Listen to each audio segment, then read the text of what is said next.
Shalom, bonjour à tous, c'est Beth Ariel et les amis de Beth Ariel, bienvenue. Alors que nous nous rencontrons, nous avons le privilège de creuser de plus en plus sur le sujet aujourd'hui qui est le sabbat dans la parole de Dieu. Alors, le concept du repos est vraiment important dans la parole de Dieu. Nous voyons ça à plusieurs endroits. L'idée de, justement, avoir le temps avec le Seigneur. Jésus lui-même a dit, « Venez à moi, vous tous qui êtes fatigués et chargés, et je vous donnerai du repos. » Alors, ces mots sont comme une invitation au sabbat comme tel. Et c'est dans les derniers jours de sa vie qu'il a dit ces mots, les derniers jours de sa vie sur cette terre. Donc, c'est une pensée importante pour expérimenter sa paix. Bien, avant d'aller dans le message comme tel, il y a des choses que je voudrais parler avec vous au sujet de ce qui se passe dans le monde présentement, au sujet des changements climatiques. Il disait que lorsqu'il servait le Seigneur, il y avait même s'il faisait très froid, il sentait la chaleur du Seigneur parce qu'il était avec eux.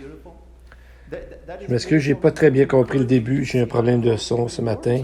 Je vais essayer de faire le mieux que je peux.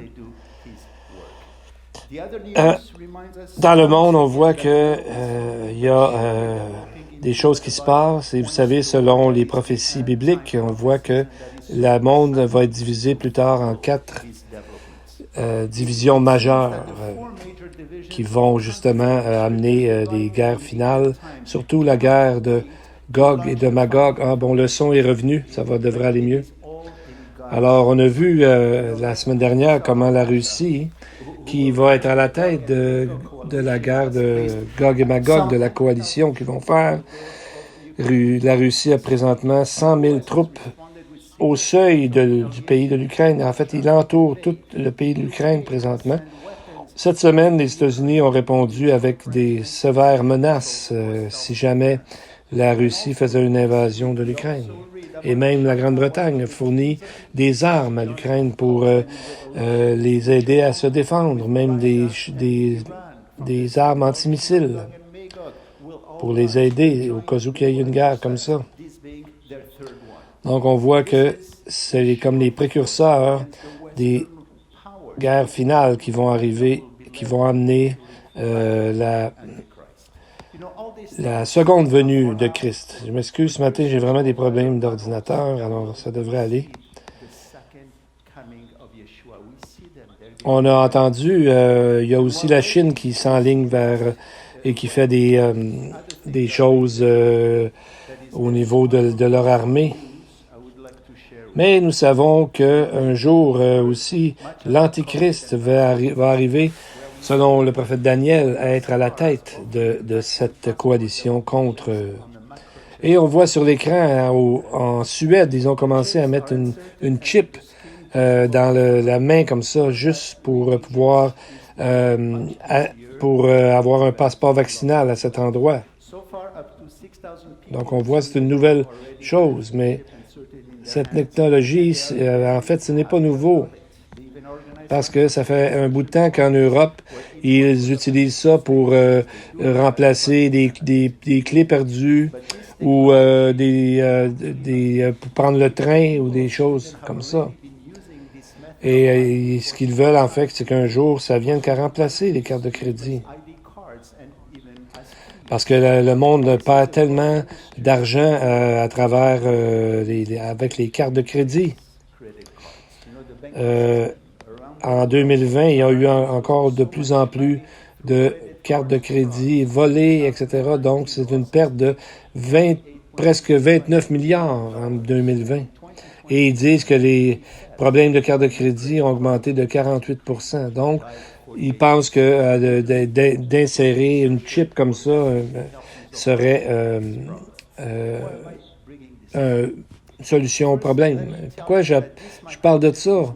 Bien, premièrement, je dois vous dire que je ne crois pas que ce soit la marque de la bête comme telle, mais que le développement de cette technologie-là, c'est un signe, c'est quelque chose qui s'approche de plus en plus à ce qui va arriver un jour, que nous voyons dans le texte d'Apocalypse, chapitre 13, versets 16 et 17, où on nous dit que tous, riches et pauvres, tous reçoivent une marque sur leur main droite ou sur leur front, que personne ne pourra acheter ni vendre sans avoir la marque, le nom de la bête ou le nombre de son nom.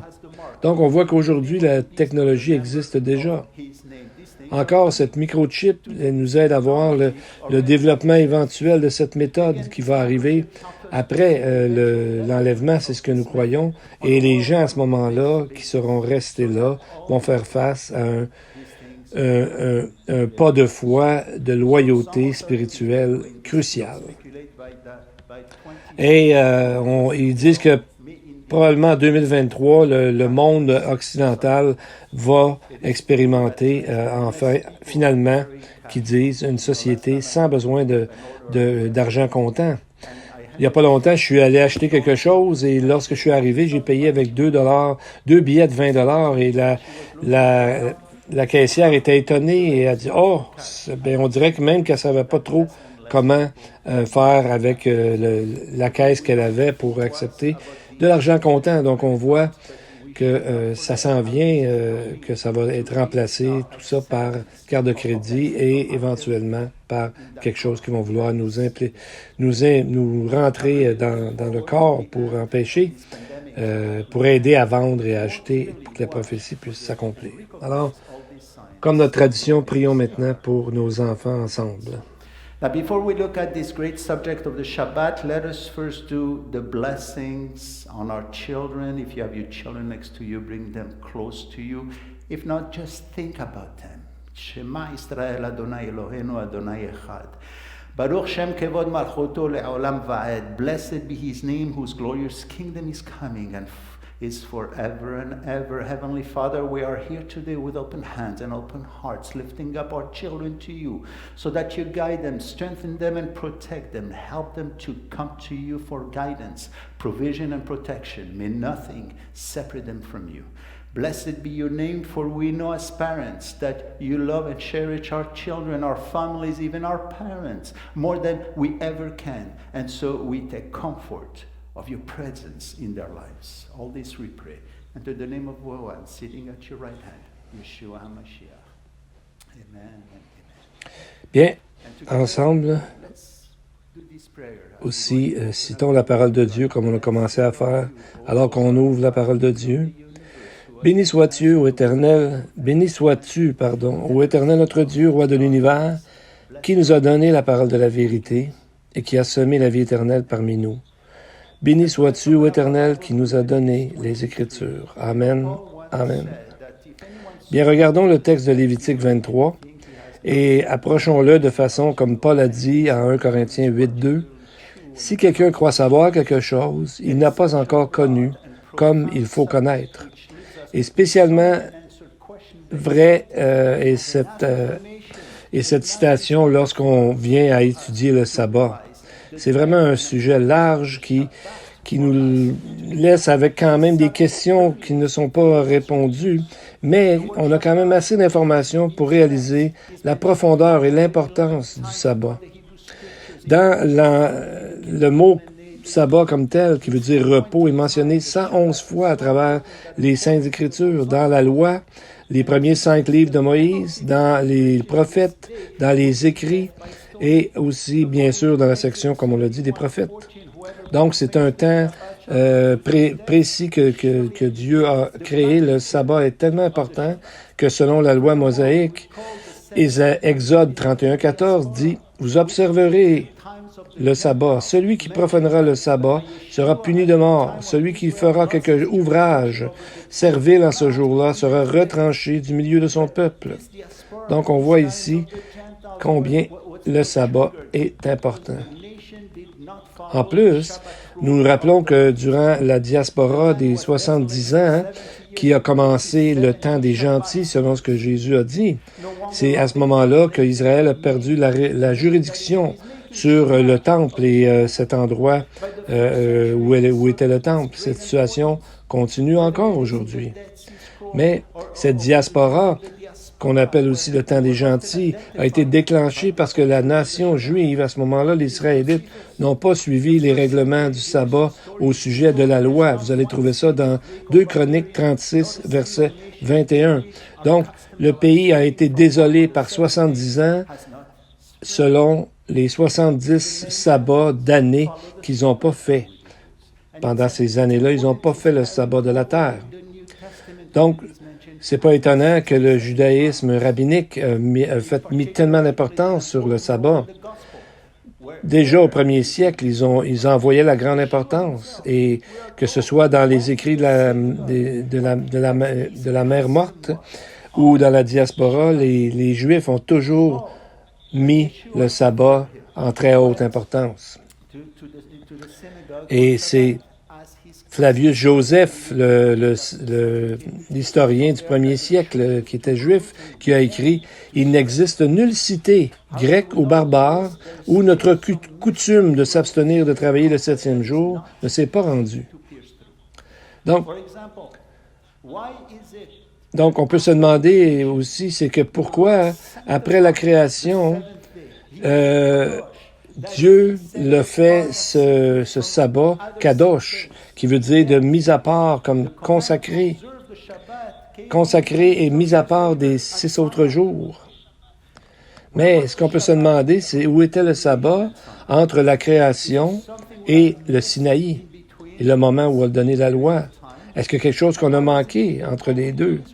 Et pourquoi le sabbat a été donné seulement à Israël et non pas aux autres nations? Bien, premièrement, je dois vous dire que je ne prêche pas l'obligation de se rencontrer et d'adorer le 7e jour. Je crois que nous devons aller au-delà de seulement cette journée comme tradition d'une journée et d'essayer de comprendre l'essence même du sabbat. Et je crois que c'est important parce qu'on voit que Jésus lui-même, dans Luc 4,16, dit qu'il entra dans le sabbat comme était sa coutume.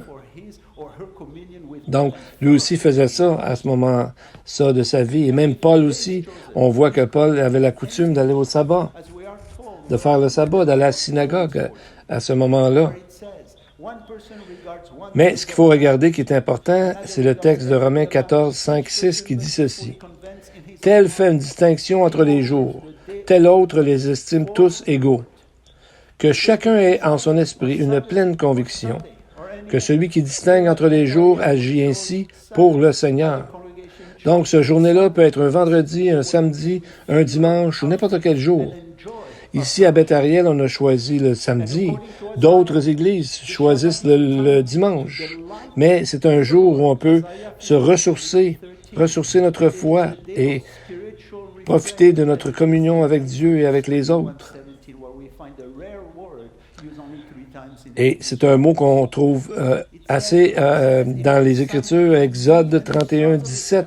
« Ce sera entre moi et les enfants d'Israël un signe qui devra durer à perpétuité, car en 6 jours l'Éternel a fait les cieux et la terre, et le 7e jour il a cessé son œuvre et il s'est reposé. » Le mot qui s'est reposé, c'est rafraîchi. En hébreu, c'est nipash, qui veut dire c'est comme reprendre son souffle, qui vient du mot napach en hébreu, qui veut dire souffle. Donc, le sabbat nous permet de respirer librement alors que nous lâchons un peu tous nos travaux, tous nos soucis de la semaine. Et on choisit une journée pour prendre du temps avec Dieu et aussi être en communion un avec l'autre.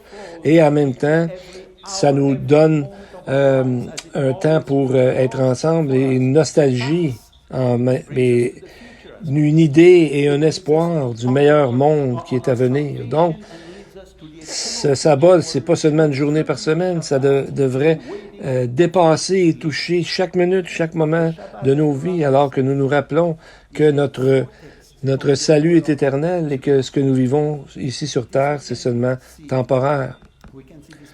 Donc, on devrait voir dans le futur avoir hâte à ce moment où nous serons avec Dieu.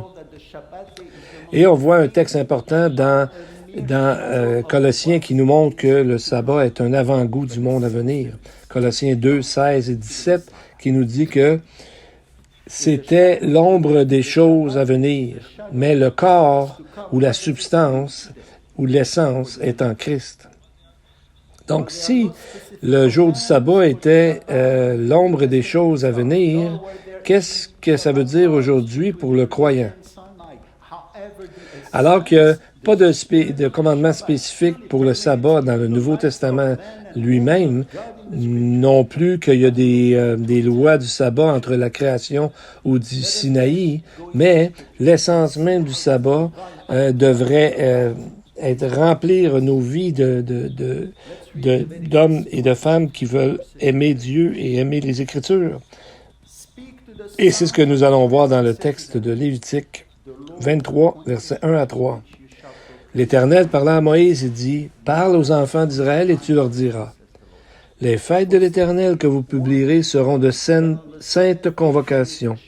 Voici quelles sont mes fêtes. On travaillera 6 jours, mais le 7e jour est le sabbat, le jour de repos. Il y aura une sainte convocation. Vous ne ferez aucun ouvrage. C'est le sabbat de l'Éternel dans toutes vos demeures. » Donc, on voit que c'est dit, c'est le sabbat de l'Éternel. Donc, c'est lui qui l'a décidé, ça lui appartient. C'est le temps de créer justement un lien avec la création et montrer que si lui-même s'est reposé, c'est qu'il y a quelque chose de profond qu'on va aller voir là-dedans. Si on regarde ce qu'on a parlé la semaine dernière, il y a des mots importants qu'on a vus au verset 2. On a vu, ce sont mes temps, ce sont les temps qu'il a choisis, les temps marqués qu'on a vus. Voici, Dieu dit, voici quelles sont mes fêtes. Donc, c'est mes temps marqués, mes temps spécifiques. On a parlé du mot en hébreu moed, qu'on a vu la première fois dans Genèse 1,14, en relation avec la lumière qui était émise et reflétée par justement les corps célestes, le soleil et puis la lune et les étoiles et tout ça, comme pour être une façon de marquer le temps du calendrier que Dieu voulait leur donner.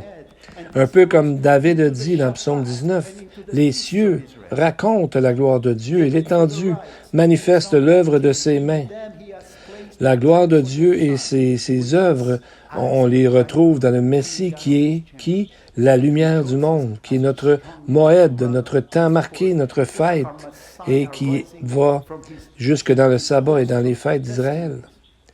David, un peu plus loin, écrit, versets 4 et 5, que le soleil, semblable à un époux qui sort de sa chambre, s'élance dans la carrière avec la joie d'un héros. Donc, on voit que c'est comme notre Messie, Jésus, qui sort et amène son témoignage, qui est notre soleil de justice, comme il est appelé dans le livre du prophète Malachie. On voit que le psaume 19 nous parle comme d'un époux. Donc, on sait que Dieu, nous sommes fiancés à Jésus.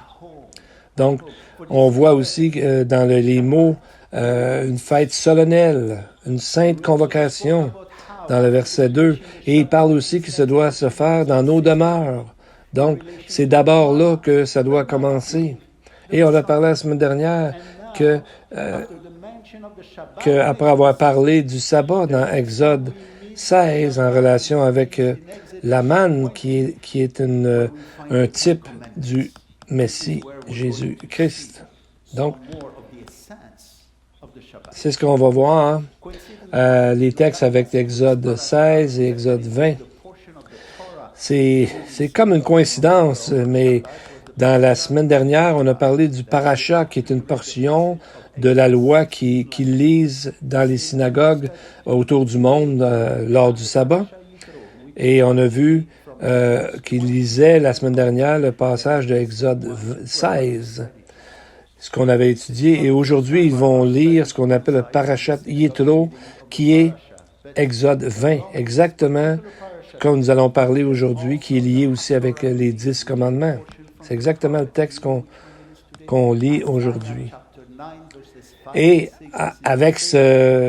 en parallèle avec ce parachat particulier, il y a aussi une autre lecture, et la portion qu'ils lisent aujourd'hui, c'est le fameux passage d'Ésaïe 9, 5 et 6 qui nous parle d'un fils, qu'un enfant nous est donné, qu'on appellera admirable, qui est en hébreu El Gibor, conseiller, Dieu puissant et Père éternel. Donc c'est toujours ma prière qu'alors qu'ils ouvrent ces Écritures, ils comprennent toute la profondeur et la grandeur, la beauté du Messie, le Rédempteur. Exode 20, 8 à 11. Souviens-toi du jour du repos pour le sanctifier. Tu travailleras 6 jours et tu feras tout ton ouvrage. Mais le 7e jour est le jour de repos de l'Éternel. Mais le 7e jour est le jour du repos de l'Éternel ton Dieu.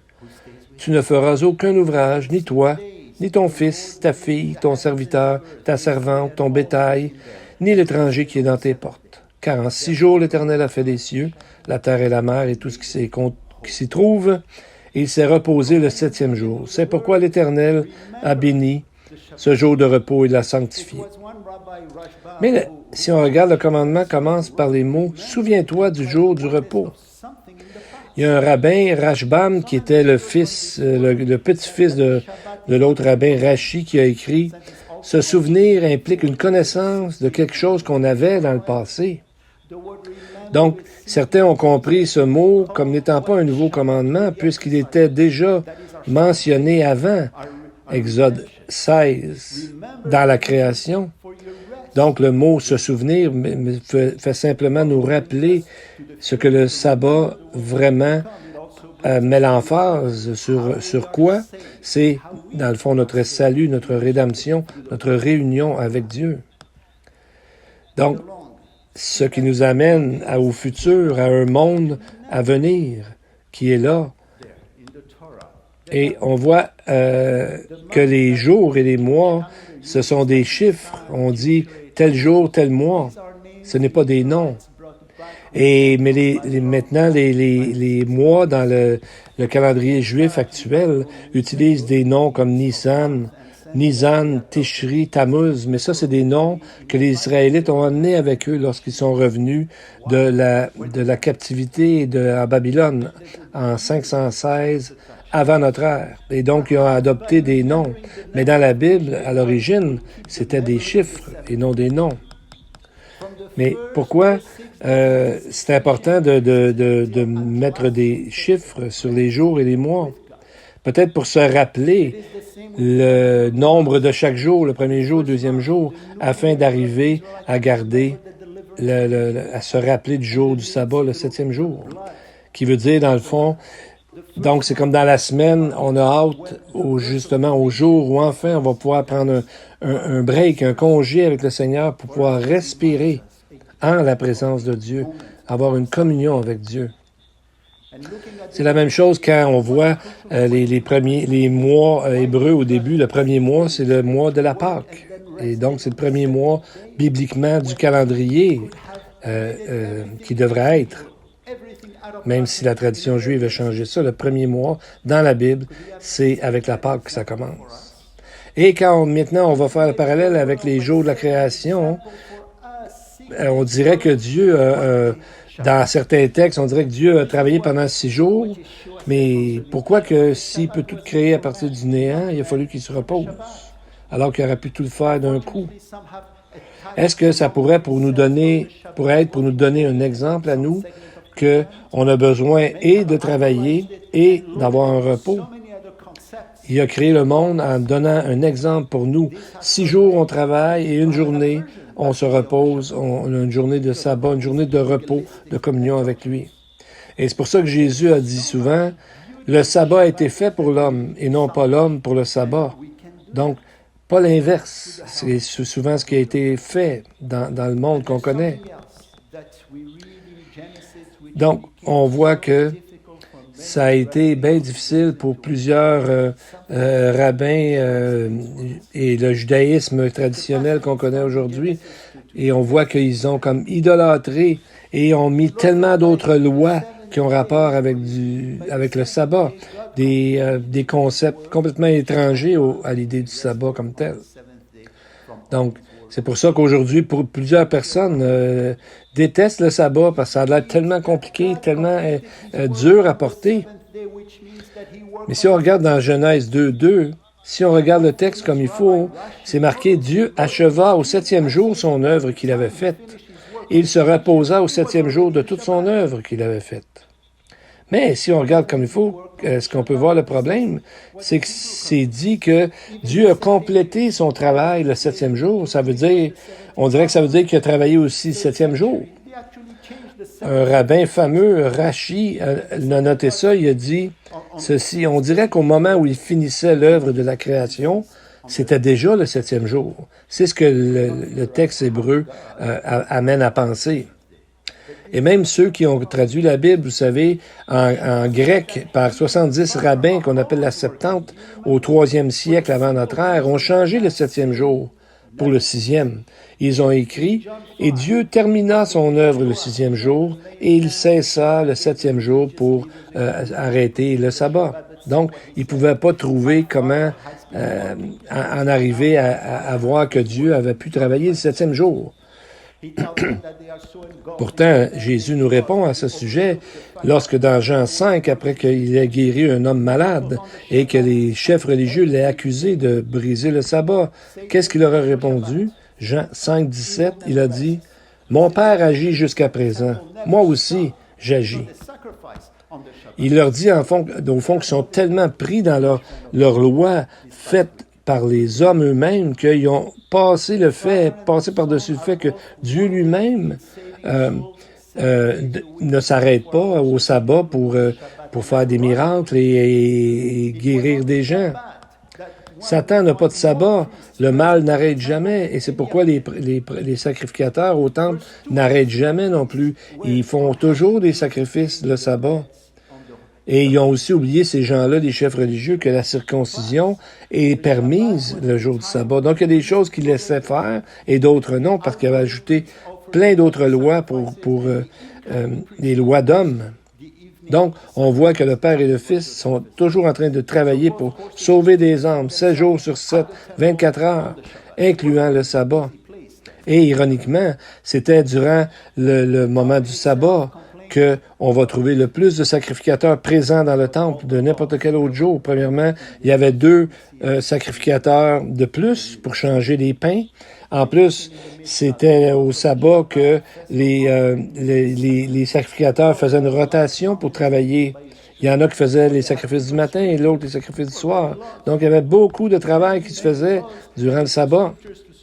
C'était un endroit très, très occupé.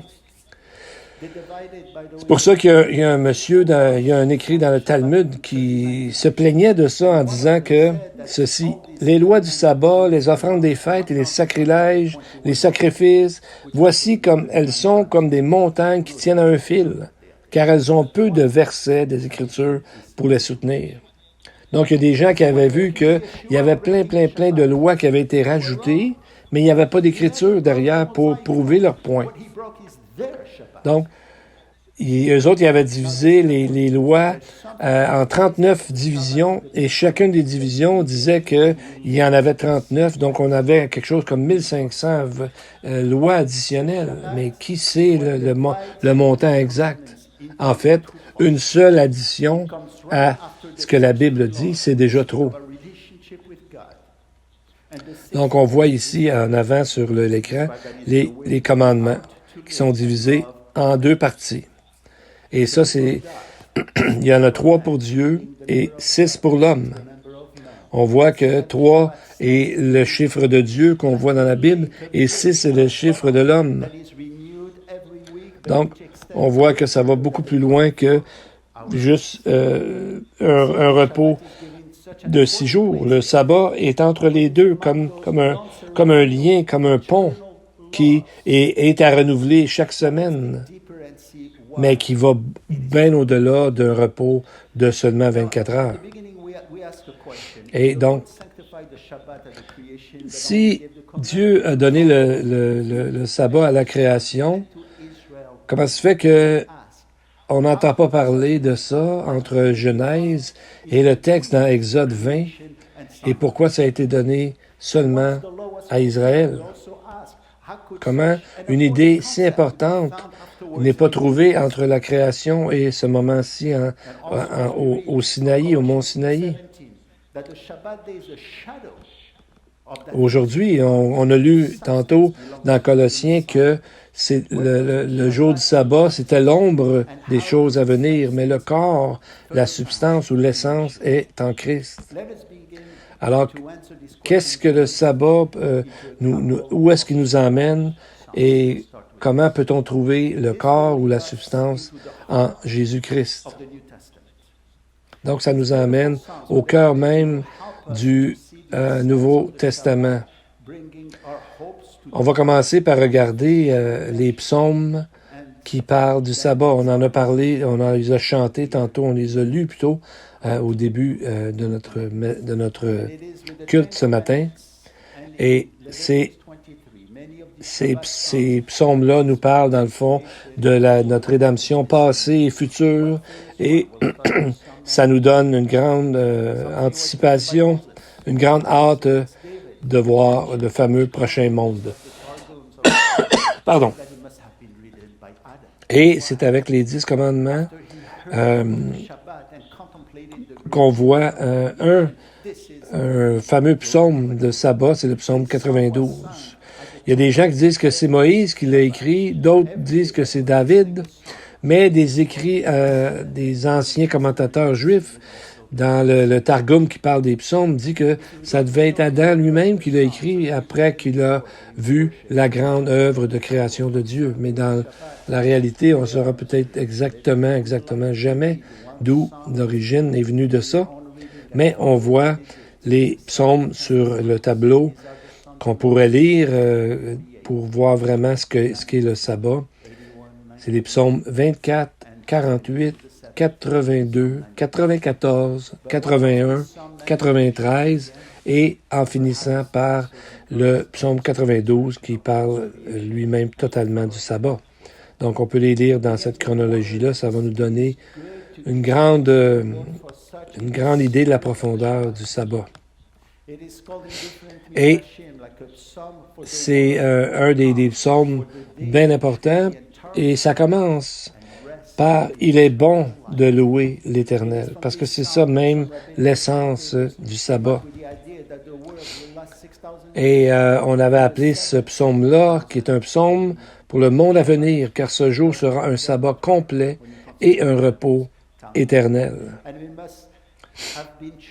Et c'est à partir de ce psaume-là que certains commentateurs rabbiniques s'en sont venus à l'idée que le monde va durer pendant 6000 ans et la 7e millième année, si on veut, ce sera le sabbat, donc correspondant à ce que nous croyons par rapport au millénium, qui aura un moment de repos. Mais eux autres avaient basé sur les chiffres de 6000 ans. Et on voit au verset 15 dans le psaume qu'on vient de lire, « Pour faire connaître que l'Éternel est juste, il est mon rocher, il n'y a point en lui d'iniquité. » C'est ce que nous faisons dans le sabbat, c'est nous reconnaissons que Dieu est notre rocher. Un autre psaume qui est pas dans la liste qu'on a mentionné, c'est le psaume 29, qu'on appelle le psaume de David. Celui-là, on le chante au sabbat avant le service du soir et au service du matin alors qu'on rouvre le rouleau de la loi dans la synagogue. Et David parle toujours de ce psaume-là de Kol Adonai, qui est la voix de l'Éternel. Et on va lire des versets qui nous parlent de ça. La voix de l'Éternel retentit sur les eaux. Le reste parle de sa splendeur. Verset 4. La voix de l'Éternel est puissante. La voix de l'Éternel est majestueuse. La voix de l'Éternel brise les cèdres. La voix de l'Éternel fait jaillir des flammes de feu. Elle fait trembler le désert. Elle dépouille les forêts. Donc on voit 7 bénédictions de la prière du sabbat qui correspondent aux 7 voix ou aux 7 jours et aux 7 voix de l'Éternel dans ce psaume. Et ici, on trouve 18 mentions du nom de Dieu Et plusieurs attribuent la prière des 18 bénédictions. Ils ont même donné un nom pour ça. Mais pourquoi on montre tous ces psaumes? C'est qu'on voit à travers ces psaumes l'esprit même du sabbat, qu'on peut le déceler ici, alors qu'il nous amène vers la création d'un monde à venir. Et c'est ce que tous les croyants ont hâte et croient. Donc, le psaume 95, maintenant, qui parle du repos de Dieu. Venez, chantons avec allégresse à l'Éternel, poussons des cris de joie vers le rocher de notre salut. Ce psaume est divisé en deux parties. Nous venons de lire la première partie, et ça continue versets 3 à 5. « Car l'Éternel est un grand Dieu. Il est un grand roi au-dessus de tous les dieux. Il tient dans sa main les profondeurs de la terre et les sommets des montagnes sont à lui. La mer est à lui, c'est lui qui l'a faite. La terre aussi, ses mains l'ont formée. » Et maintenant, si on regarde la deuxième partie du psaume, ça contient un avertissement contre de ne pas croire et de la désobéissance, et qu'il est mentionné par rapport à un seul mot, par rapport à un mot « repos ». Et on voit que Dieu a dit